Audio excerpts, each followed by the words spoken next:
Good morning, first graders. This is Mr. Stevenson coming at you from his living room. Today is April 21st, 2020, and happy 7th birthday, Noah. I'm going to go a bit out of order today, and I'm going to start with writing. Now, yesterday, some of you may have planned out a writing piece, and if that's the case, you're ready to start writing. If you haven't planned anything out, you may want to plan something out for today. You may want to, if it's becoming a struggle for your child, you can wait until I meet with them individually. In yesterday's video, I kind of went over some probing questions to maybe ask your child to generate some ideas for writing. So if you may want to check that video out if you haven't seen it. So I'll quickly recap. So for names of characters, you want to make them up. We don't want to hurt anyone's feelings. For where and when, you want either vague or specific. And it might just be simple if time or day or season. So there's 4 kind of types of problems that first graders typically write out. There's common problems, things they might see every day. Oh, someone slipped and fell, something along those lines. There's a connection where, oh, I read in this story, this person had this problem. So I want to write about this type of problem. I think that's a great one. I just caution that they don't copy a story that they're totally familiar with, and they put their own spin on things. There's also the type of problem where someone had to overcome some sort of adversity. And then there's also the unexpected problem, oh, I did not anticipate that. Some questions you could ask for about the adventure type steps are, what type of supplies are needed? That usually gets kids writing. They're oh, I need this, I need this. You could think something along the lines of who or where are needed to help. Maybe you need to gather some people. Maybe you need to go to a certain place. And then something that makes a story a bit more interesting and elaborate, you could be thinking of something exciting or something totally unexpected, some sort of twist. And for the solution, there's really 2 ways first graders do this. The big one is, how is the problem solved? But sometimes there's either a clear, you're clearly done with the story, or it's kind of open-ended till you do to a cliffhanger type situation where you might be able to write a whole nother chapter about it sometime in the future. So how kids would start their writing is they would get a writing paper like this, and they just kind of want to introduce their characters, their kind of setting, and kind of mention the problem. So I kind of have it looking something like this. So the beginning, middle, end. In the middle, they can use different transition words. The final part of the adventure could be how they solve the problem. Again, if this is becoming a huge struggle for your child, I have no problem helping them. I already have helped some first graders this week with writing. When I meet with them individually, I'm totally okay with that. And I'm going to put a picture of this, my template for some guiding questions. I'll put a picture right after this video clip. And if you want to pause the video here and work on writing for a while, that's totally awesome. And when you hit play, come on back and we'll be working on word work.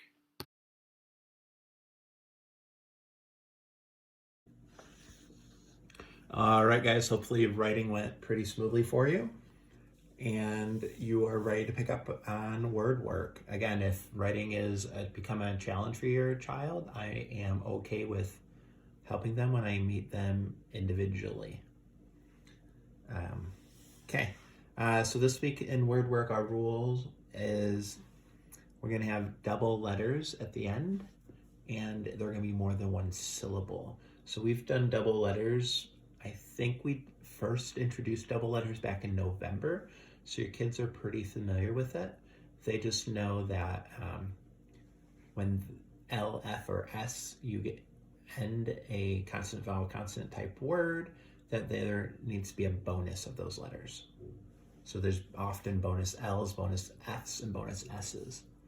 So this week, windmill, molehill, handcuff, turn off, discuss, fitness, and useless. And I just want to point out that the words that are probably going to be the ones kids think about are useless, because there's a magic E, which makes the U say its name. And they're used to magic E's at the end of words, but there can also be magic E's at the end of a syllable. The other one is turn off. UR says like in burn, so keep that in mind. And also molehill also has a magic E, so the O says its name. What your kids are going to be working on is a sentence with picture. They can use one or more of those words in a sentence and then draw a picture. Kids can go work on that now. The next thing you'll see will be my completed sentence with picture.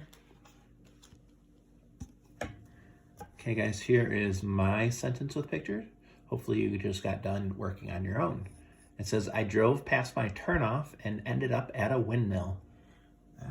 Those things happen when you live in New England, guys. You never know where you're going to end up if you turn down the wrong road. Okay, if you're happy with your work, you can ask someone at home to give you a Mr. Stevenson Bad Hair Day, and you can put that off to the side. I'm going to transition over to math. And today, before I show anything on the math book, I am going to talk about something that first graders are familiar with, and that's just math hands. Math hands, we know that 5 and 5 make 10, and that every time we show our math hands, we have 10. So if I wanted to show 30, I'd go 10, 20, 30. And if I were to ask for volunteers for kids to come up in front of the class, if I were to show 30, I would need 1 kid, 2 kids, 3 kids, each with 10. So I am going to dive into the math pages today. Our math pages today are pages 228, 229. Let me get this to fit. Okay. There we go. All right. So look at this pattern. What do you notice? I don't see a 10. I only see 1, 2, 3, 4. All right, picture 2. Oh, there's a 10. And 1, 2, 3, 4. So wait, 4, 14, 10, 20, 21, 22, 23, 24. Oh, 24.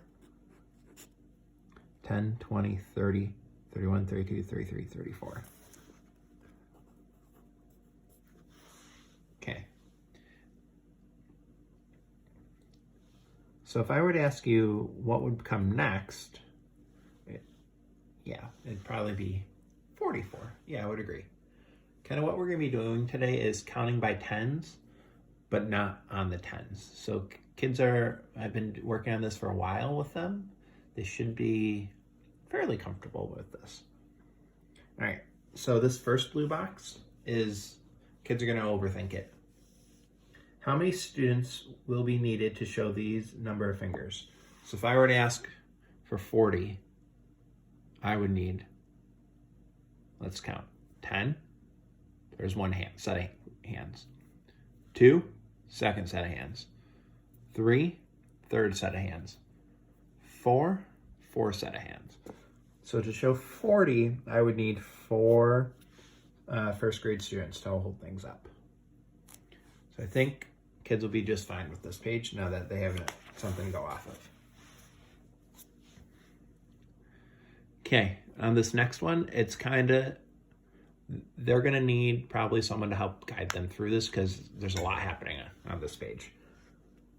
But what it wants you to do, it wants you to find these numbers. So find 12. Okay, 12.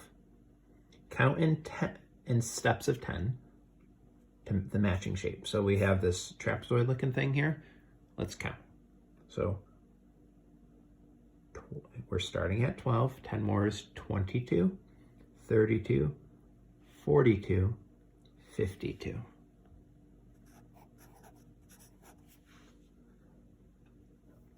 Okay, let's try 33. Here's 33. We're gonna go down to this circle. 43, 53, 63, 73, 83. Now, this could be tricky for kids. I don't want the kids' first step to be is to fill in every number. So they have 10 all the way to 20. So you could fill in 21. I don't want kids doing that unless you really think they're struggling. It's okay to do that, but let's not have that be their first step.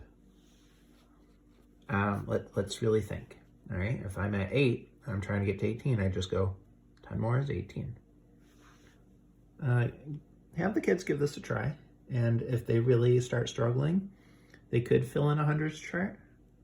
But I think they can do it without. Okay, and down here, so if we were to go to 43, so 43 is right here.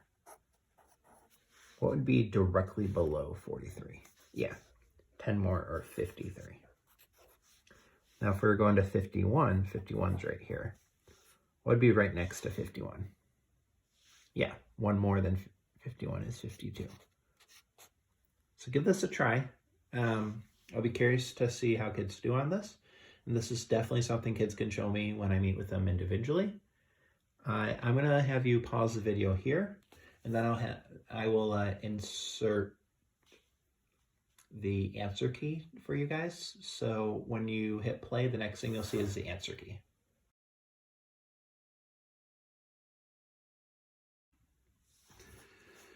All right, guys, I thought I would end today with a story, a read aloud from me.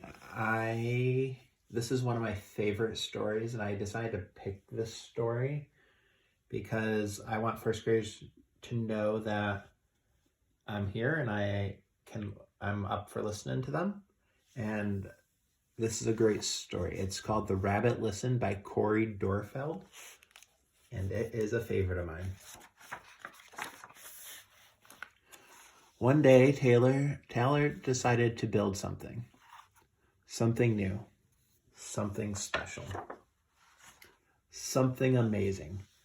Taylor was so proud. Wow, that's pretty awesome. But then out of nowhere, oh no, things came crashing down. The chicken was the first to notice. Cluck, cluck, what a shame. I'm so sorry this happened. Let's talk about it, cluck, cluck. But Taylor didn't feel like talking, so the chicken left. Next came the bear. Grrr, rawr, how horrible. I bet you feel so angry. Let's shout about it. Grrr, rawr, grrr. But Taylor didn't feel like shouting, so the bear left. Now, I don't know what kind of house Taylor lives in, but that all these animals can just randomly show up, but don't try this at home. I should have just said. The elephant knew just what to do. Trump da da! I can fix this. We just need to remember exactly the way things were. But Taylor didn't feel like remembering, so the elephant also left. One by one they came. The hyena, let's laugh about it. The ostrich, gulp, let's hide and pretend nothing happened. The kangaroo, tisk, tisk, what a mess. Let's throw it all away. And the snake, shh, let's go knock down someone else's. But Taylor didn't feel like doing anything with anybody. So eventually they all left till Taylor was alone. In the quiet, Taylor didn't even notice the rabbit, but it moved closer and closer until Taylor could feel its warm body. Together they sat in silence until Taylor said, "Please stay with me." The rabbit listened. The rabbit listened as Taylor talked. The rabbit listened as Taylor shouted. The rabbit listened as Taylor remembered and laughed. The rabbit listened to Taylor's plans to hide, to throw everything away, to ruin things for someone else. Oh no. Through it all, the rabbit never left. And when the time was right, the rabbit listened to Taylor's plans to build again. I can't wait, Taylor said. It's going to be amazing.